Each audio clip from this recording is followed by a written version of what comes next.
오늘은 성탄절입니다. 그리고 성탄절 아침입니다. 성탄절은 이제 세계의 명절이 되었습니다. 공산주의가 무너지면서 공산주의 나라에까지 이 성탄절을 즐기고 있습니다. 이제 성탄절은 우리 기독교인들만의 명절이 아닙니다. 이제는 우리 성도들, 기독교인들보다 세속인들이 더 기다리고 더 준비하고 더 즐거워하는 그런 명절이 되었습니다. 이런 성탄절에 예수님께서 아기 예수로 이 땅에 오셨는데 예수님께서 왜 이 땅에 오셨을까? 예수님께서 이 땅에 사람의 몸을 입고 오신 이유가 무엇일까? 그 목적을 오늘 제가 봉독해 드렸던 본문에 상세하게 기록되어 있습니다. 예수님의 오심을 성경은 이렇게 말합니다. 가난한 자에게 복음을, 포로된 자에게 자유를, 눈먼 자에게 다시 보게 함을, 눌린 자에게 자유를, 그리고 주의 은혜의 해를 전파하게 하려 하심이라. 자, 이렇게 볼 때에 예수님께서 이 땅에 오신 목적을 우리가 몇 가지로 살펴볼 수가 있습니다. 예수님께서 왜 오셨습니까? 하나님이신 예수님이 왜 인간의 몸을 입고 이 땅에 오신 것일까요? 그 이유를, 그 목적을 이렇게 말합니다. 예수님은 잃은 자를 찾으러 오셨다라고 말씀합니다. 오늘 본문의 내용은 예수님의 공생애의 첫 번째 설교의 내용입니다. 이 첫 번째 설교에서 예수님께서 강조하셨던 내용이 뭐냐 하면 잃은 자를 찾으러 오셨다는 겁니다. 성경에 보면 잃은 자에 대한 내용이 많이 나옵니다. 대표적인 성경 한 곳이 있습니다. 누가복음 15장입니다. 누가복음 15장에 보면 이런 것에 대한 비유의 말씀이 나오죠. 이런 양 비유, 이런 드라크마 비유, 이런 아들 비유를 말씀하고 있습니다. 먼저 이런 양의 이야기입니다. 99마리의 양을 두고 잃어버린 한 마리의 양을 찾으러 목자가 갑니다. 그 목자의 모습이 바로 예수님의 모습이라 그렇게 말씀하고 있습니다. 또 이런 동전 비유가 나오지요. 당시 사람들은 동전 10개를 줄로 꿰어서 목에 걸고 다녔다고 합니다. 그런데 뜻하지 아니하게 목에 걸고 다니던 그 줄이 끊어져 버렸습니다. 그리고는 동전을 찾았는데 9개는 찾았는데 하나를 찾지 못합니다. 이 여인은 잃어버린 동전 하나를 찾아 헤매고 있습니다. 결국에는 동전을 찾습니다. 그런데 재미있는 표현이 나옵니다. 여인이 동전을 찾았습니다. 얼마나 즐거웠을까요? 얼마나 좋았을까요? 그런데 그 동전을 찾은 기쁨으로 동네 사람들을 초청해서 뭐 합니까? 잔치를 베풀었다라고 말합니다. 여러분들은 이 내용을 전해 들을 때 어떤 생각이 드시나요? 잃어버린 동전 하나를 찾았는데 그 동전 하나를 찾음으로 말미암아 기쁨을, 사람들을 초대해서 잔치를 베풀었답니다. 경제 이론으로 말하면 그것은 더 큰 손실이지 않습니까? 동전 하나의 값이 잔치하는 경비와 비교하면 턱도 없이 부족할 뿐입니다. 그런데도 불구하고 이 여인은 사람들을 불러서 잔치를 합니다. 그 이유가 뭡니까? 그것은 바로 잃어버린 하나의 값어치 때문에 그렇습니다. 하나를 잃어버리면, 하나가 없으면 9개는 무용지물이기 때문입니다. 그런데 오늘 이런 양이나 이런 동전 비유를 통해서 우리가 하나 깨닫는 것이 있습니다. 그것은 잃은 자가 적극적으로 뭐합니까? 찾았습니다. 잃어버린 양도 목자가 찾습니다. 잃어버린 하나의 동전도 잃어버린 자가 찾고 쫓았습니다. 그 이유가 뭘까요? 왜 찾았습니까? 중요한 교훈이 있습니다. 잃은 양, 잃은 동전은 자기 스스로 돌아올 수 없기 때문입니다. 자기 의지로 돌아올 수 없는 겁니다. 그래서 잃어버린 자가 찾을 수밖에 없는 겁니다. 예수님께서 이 땅에 오신 이유가 뭡니까? 잃은 자를 찾으러 오셨습니다. 우리 스스로는 주님을 찾아갈 수가 없는 존재입니다. 주님을 알 수도 없고 주님이 어떤 분인가를 깨닫지도 못하는 존재가 우리 인간 죄인이었습니다. 그래서 하나님이신 예수님이 친히 죄인을 찾으러 인간의 몸을 입고 이 땅에 오실 수밖에 없었던 겁니다. 우리 주님은 하나를 중요하게 여기십니다. 한 사람을 중요하게 생각하십니다.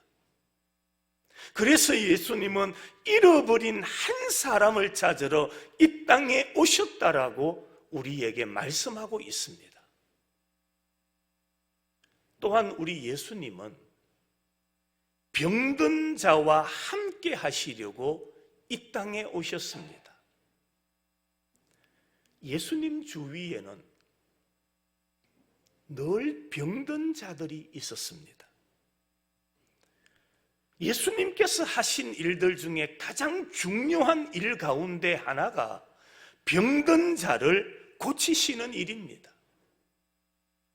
갈릴리, 이 지역은 가난한 지역입니다.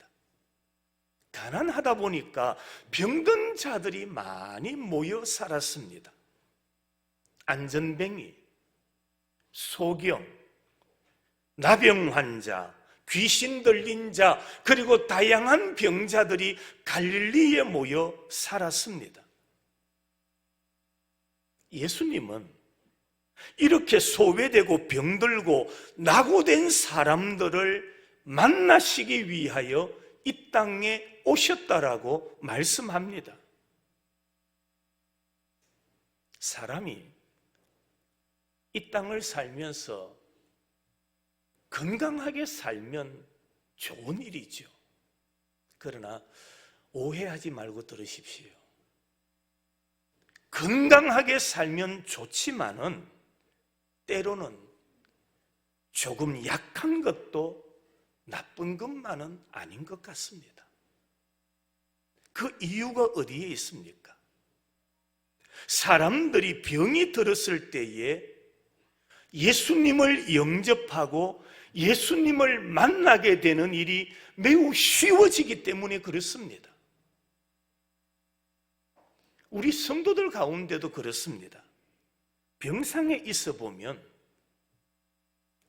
예수님이 다르게 느껴집니다. 내가 병상에 머물다 보면 신앙의 느낌도 달라지게 됩니다. 건강할 때 생각하던 예수님과 내가 병이 들고 약할 때에 나를 찾아오시는 예수님을 만나는 그 느낌은 동일하지 않습니다. 때로 교만한 사람들이 병상에서 예수님을 영접하게 되는 원인도 바로 이 때문에 그렇습니다. 여러분, 우리 예수님은 이렇게 병든 자와 함께 하시기 위하여 이 땅에 오셨다라고 말합니다. 오늘 우리 생각과는 달라요. 사람은 병든 자를 가까이 하려 하지 않습니다. 세상은 약한 자와 가까이 하려고 하지 않습니다. 가깝다가도 병이 들면, 약하면 사람을 멀리 하는 것이 오늘 우리 인간의 본성이라는 겁니다.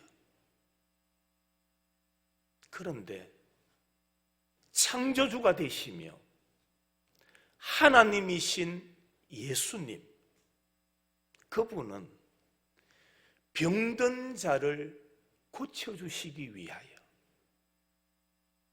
병든 자를 회복해 하시기 위하여 이 땅에 오셨다라고 말씀하고 있습니다. 성도 여러분, 내가 약할 때일수록, 내가 부족할 때일수록, 내가 힘들 때일수록 나를 찾아오시는 그 주님을 만나고 그 주님의 은혜를 누리면서 살아가는 성도들이 되시기를 바랍니다.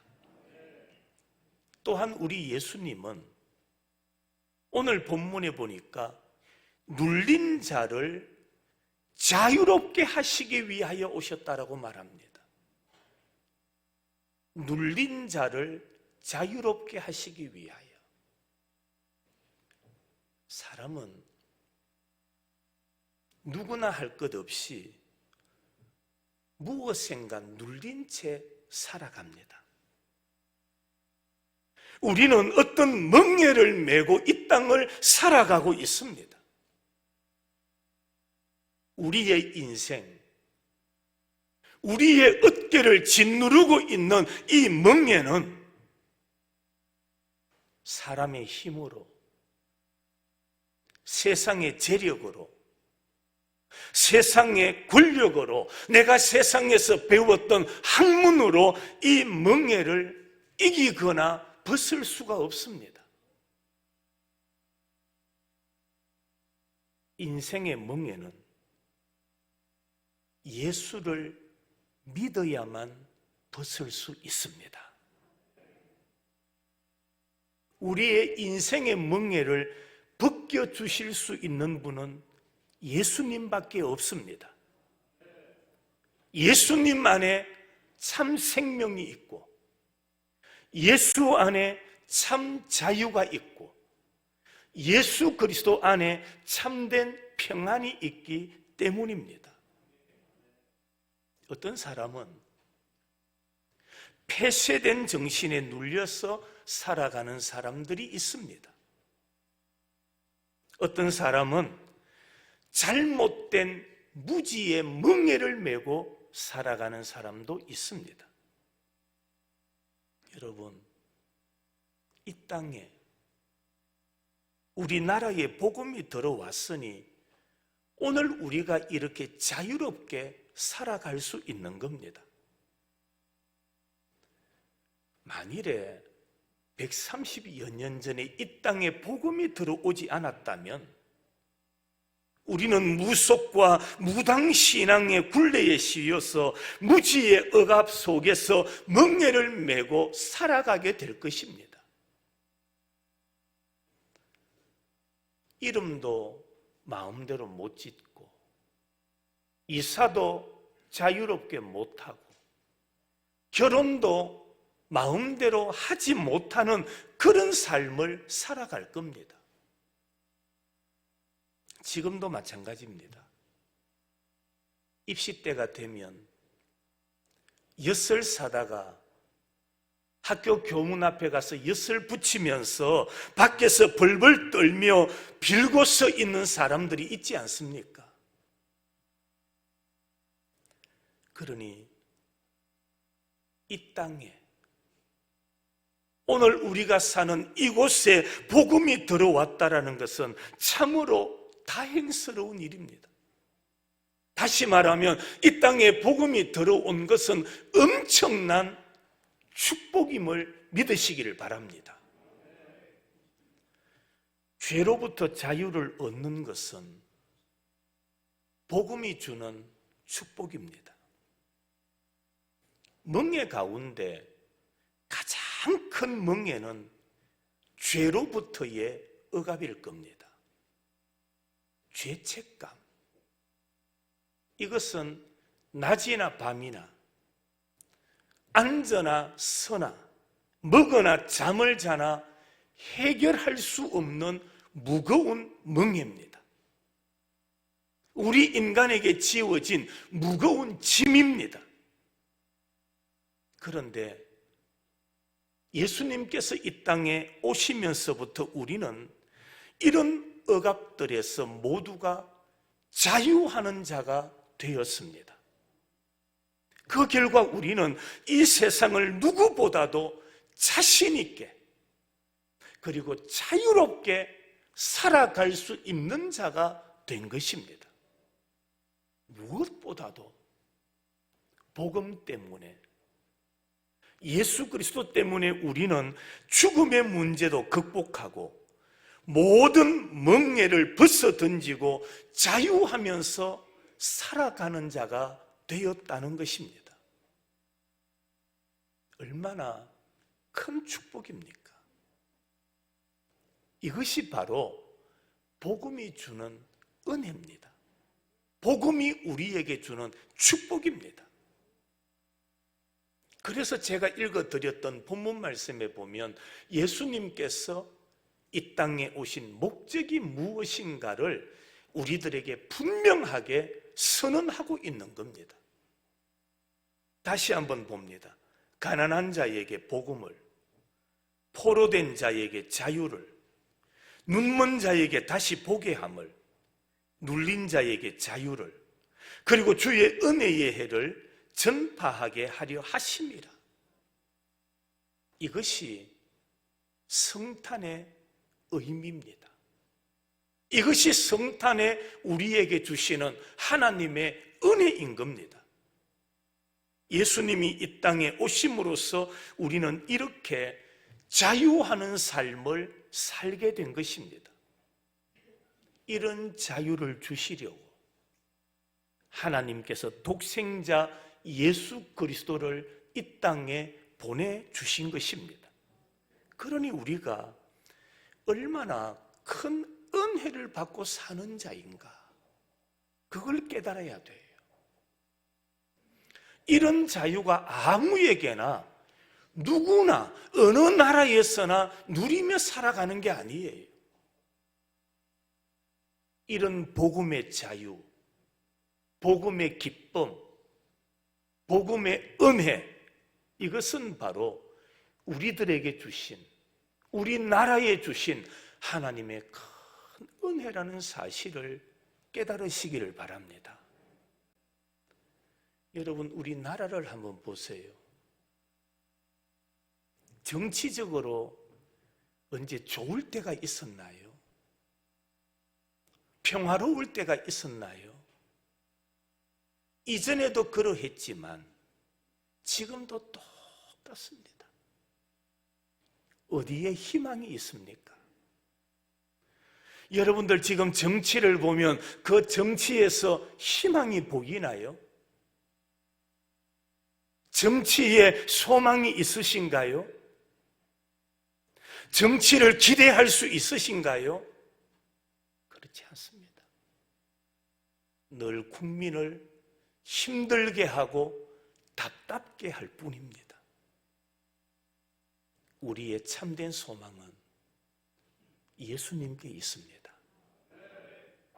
우리가 기대하고 우리가 바라볼 분은 예수님밖에 없습니다.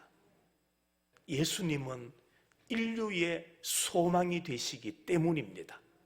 인류를 죄에서 구원하시기 위하여 이 땅에 오신 분이 우리 예수님이시기 때문입니다. 성도 여러분, 이 같은 은혜와 축복을 소중하게 여기며 살아야 됩니다. 이것이 바로 신앙인의 가장 성숙한 도리이기 때문입니다. 성탄절 아침입니다. 예수님께서 베들레헴에서 오셨다. 말구유에 나셨다. 예수님의 이 땅에 오심이 우리에게 필요하고 또한 우리의 경각심을 불러일으켜 주는 것이지만 예수님께서 이 땅에 오심은 결국에 우리에게 죄에 억눌린 우리를 뭐 하시기 위하여? 자유케 하시기 위하여 오셨음을 다시 한번 우리 마음속에 새기시고 주님이 주시는 은혜, 말씀, 복음 안에서 누리는 참된 자유와 참된 기쁨을 맛보면서 살아갈 수 있는 우리 모든 성도들과 가정이 되시기를 주님의 이름으로 축원합니다.